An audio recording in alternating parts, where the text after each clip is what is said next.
I want to give all the praise, all the glory, all the honor unto Yahweh, Ba'ashem, Yahushai, Ba'ashem, Rakah, Kodash. Double honors goes out to the elder apostles of Great Millstone for teaching me the truth.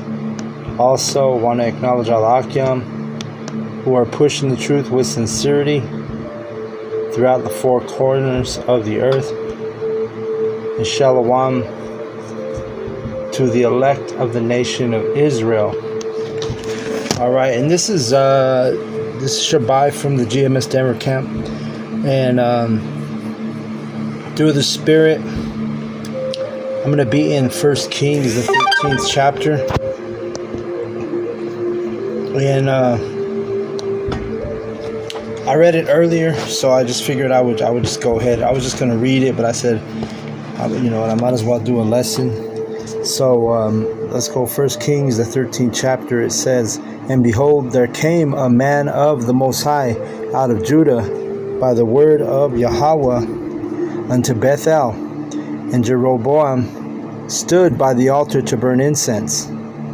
Okay, so Jeroboam, he was the king of Israel, all right? This was during after the split. So this was the man of God, the man of Yahweh, was from Judah, and Jeroboam was from the northern kingdom. All right, he was the king of the northern kingdom. It says, "And he cried against the altar in the word of Yahweh, and said, O altar, altar, thus saith Yahweh, behold, a child shall be born unto the house of David, Josiah by name, and upon thee shall he offer the priests of the high places that burn incense upon thee, and men's bones shall be burnt up upon thee. And he gave a sign the same day, saying, This is the sign which Yahweh hath spoken. Behold, the altar shall be rent, and the ashes that are upon it shall be poured out." All right. It says, "And it came to pass, when King Jeroboam heard the saying of the man of the Most High, which had cried against the altar in Bethel."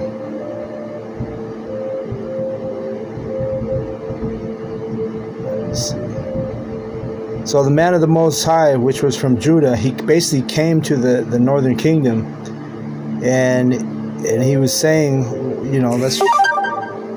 that the altar was going to be torn apart. All right, so let's keep reading. "And it came to pass, when King Jeroboam heard the saying of the man of the Most High, which had cried against the altar in Bethel, that he put forth his hand from the altar, saying, Lay hold on him.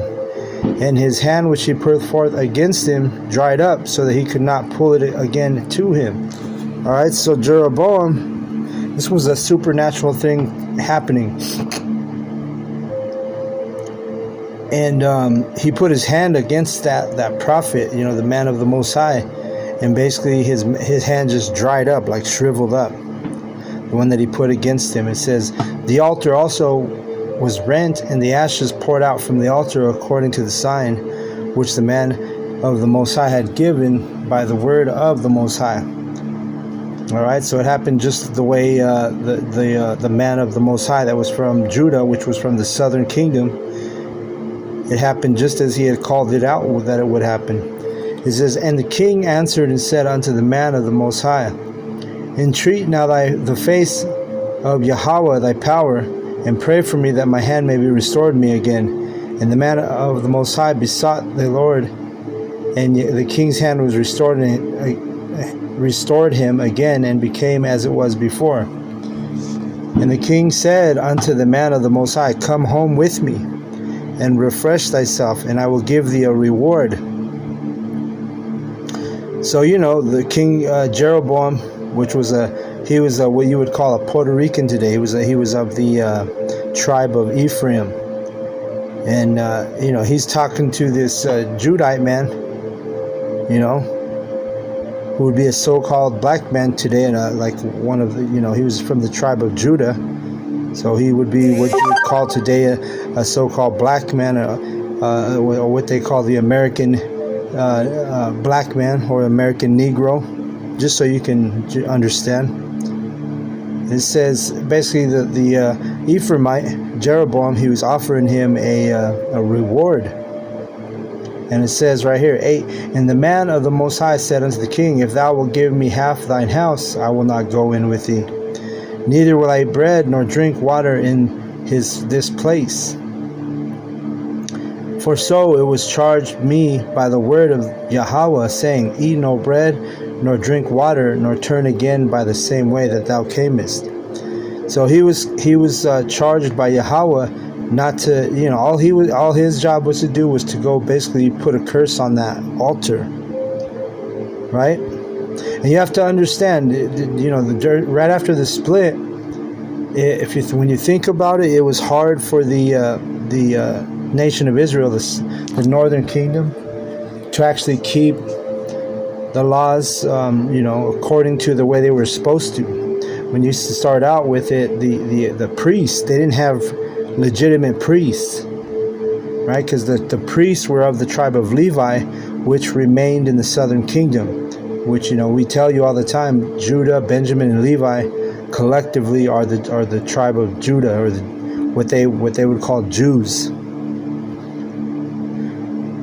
So, even the priests were not legitimately the priests of the Most High. So the altar, when you think about it like that, man, basically Northern Kingdom was basically pretty much fucked after the split, and has been ever since. And just we're in the time right now where look at what's happening to the Northern Kingdom here in Babylon, America. They're getting fucked up. All right, let's keep reading. But he tells him, the man of Judah, the man of the Most High, for so it was charged me by the word of the Lord Yahweh, saying, eat no bread, nor drink water, nor turn again by the same way that thou camest. So when he went another way, and returned not by the way that he came to Bethel. And Bethel was where, this is where Jeroboam was.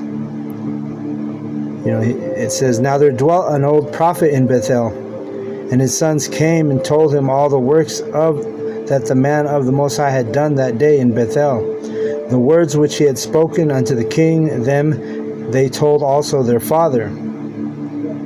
All right, so the word came to this old prophet, and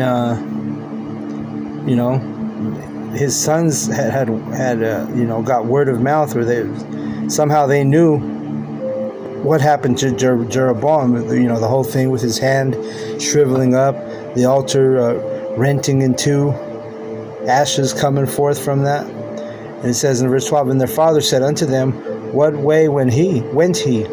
For his sons had seen what the way the man of the Most High went, which came from Judah. And he said unto his sons, saddle me the ass. So they saddled him the ass, and he rode thereon. And went after the man of the Most High, and found him sitting under an oak. And he said unto him, art thou the man of the Most High that camest from Judah? And he said, I am. And he said unto him, come home with me and eat bread.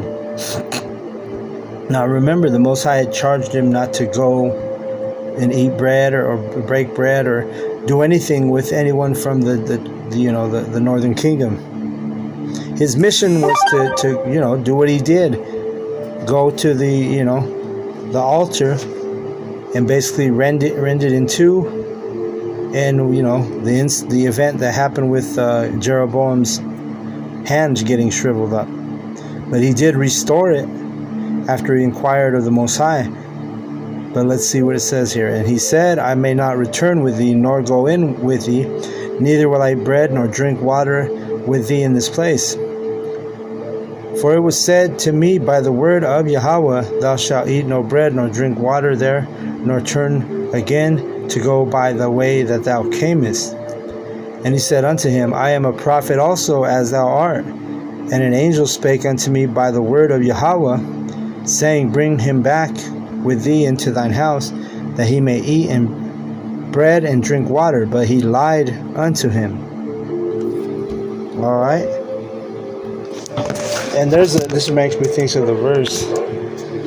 When you're on a mission, when you're on this mission, You know, you gotta really stick to the job, stick to the thing that's been ordained to us.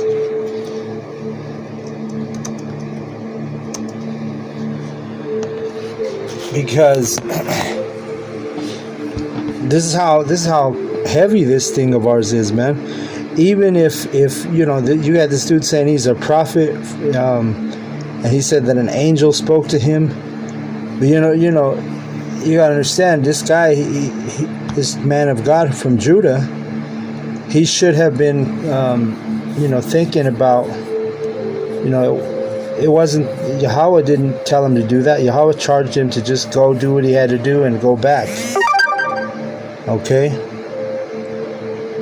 So this is a part of this walk with us. We have to remember, if it's not from the Most High, not really to even trust anybody, because we're going to come into it. We're in a time when there's going to be lots of false prophets, lots of liars, right? Lots of men who are not speaking according to this knowledge, according to this truth. And we have to keep our integrity to the best of our ability, right? There's a verse even here that says in Galatians,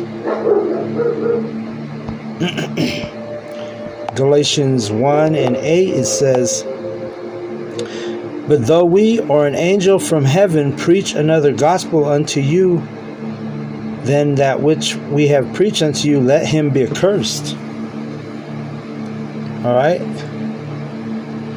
So even if an angel came to you and started preaching or teaching something that doesn't line up with what we've been taught, that doesn't line up with the scriptures, we should have a spirit of discernment and be able to shun that thing away. Shoo it away, or however you say that word. But you get the point. If this isn't from the Most High, then just don't do it. You see?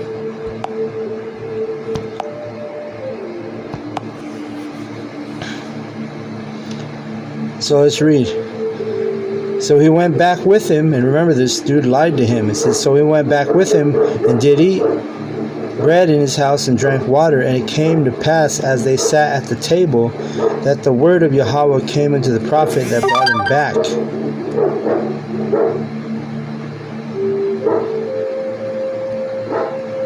And he cried unto the man of the Most High that came from Judah, saying, Thus saith Yahweh, for as much as thou hast disobeyed the mouth of Yahweh, and hast not kept the commandment which Yahweh thy power hath commanded thee, but came it. So now the dude, actually, he may have not have been, and I stand corrected, he may have not have been a false prophet, because the word came back to him.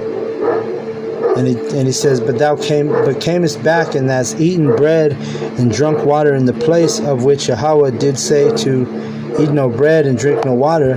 Thy carcass shall not come unto the sepulchre of thy fathers.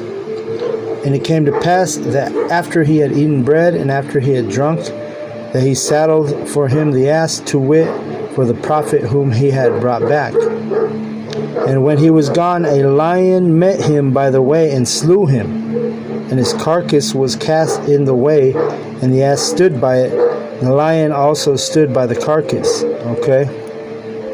So we got to stay true to this word, no matter what, no matter what anybody's saying. If they say they're the prophet of the Most High, hey, if the Most High didn't ordain you to do something, or if he charged you to do something specifically, then you got to take that with great caution. Even until we read in Galatians, even if an angel preaches another gospel, you're not supposed to believe it. See? And I don't know, the Spirit, is always, we bring out lessons according to the Spirit. So maybe brothers are going to be tested in this way. Maybe I'm going to be tested in this way. And this is how the Spirit works. It gives us everything that we need, before it happens, But the thing to remember is, if it's not of Yahweh B'Shem Yahushai, And take caution, take heed. Don't get caught up in something that is off, or that's not that. We know that what we're to do. We're to teach this gospel. We're to stand stiffly for the names of Yahweh Bashem Yahushai. We gotta swallow the book and teach it, and everything else in between. You gotta just, if it's not Yahweh sending you, if not Yahweh ordaining you to do something, then don't do it. It says, and behold, men passed by and saw the carcass cast in the way, and the lion standing by the carcass, and they came and told it in the city where the old prophet dwelt. So they went and, just as he had pretty much, he brought the dude back, the man of the Most High from Judah, he brought him back to eat, and basically came back into his right mindset. And really, I have to do more research on this, because it's crazy to think that, that the prophet would kind of, in a way, set up, but it's the Most High who did this ultimately.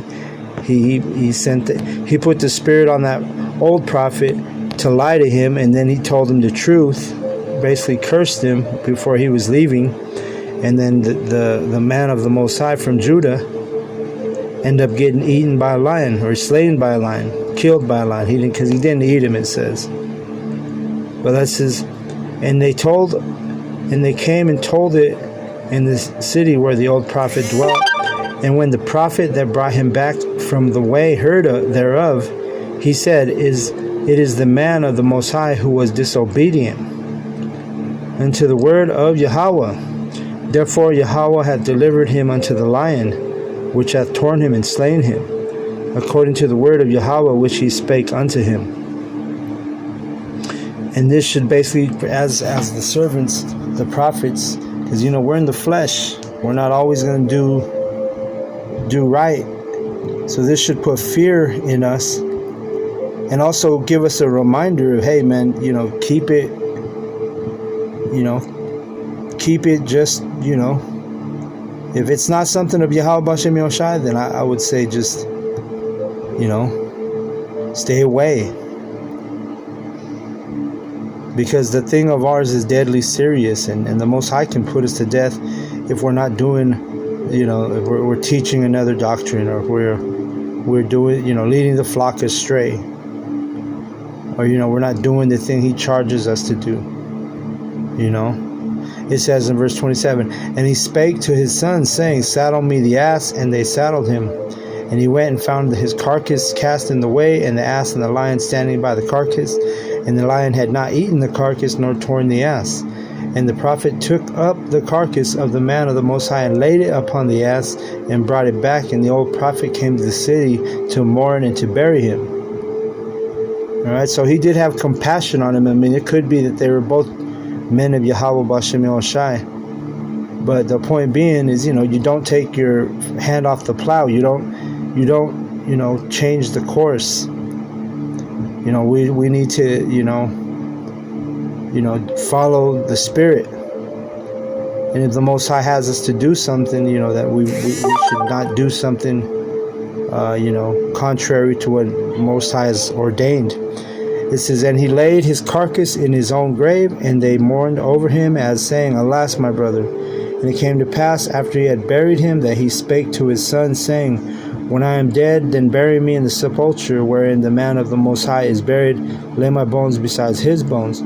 For the saying which he cried by the word of Yahweh against the altar in Bethel, and against all the houses of the high places which are in the cities of Samaria, shall surely come to pass. Alright, and really that he was sent to curse basically the worship of the northern kingdom, which again you got to understand.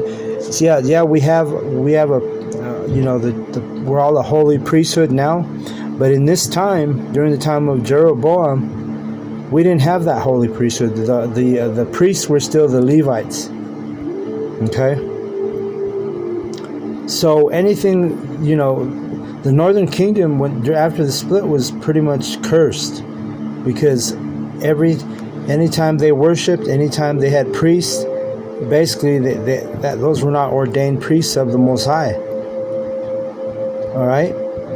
And that's why he was like, lay my bones next to his bones, because he remembers the divine thing that he did against the altar in Bethel, which was basically against the altar of the northern kingdom. Because until Yahawashi came on the scene, we didn't have any priests. Okay? Now we have priests from the northern kingdom because of Yahawashi, because of he went up on that cross, and now we became a holy priesthood. That's why you have brothers from all different tribes teaching on the street corners. But during this time, it was still pretty much out of order. Verse 33, after this thing, Jeroboam returned not from his evil way, but made again of the lowest of the people priests of the high places.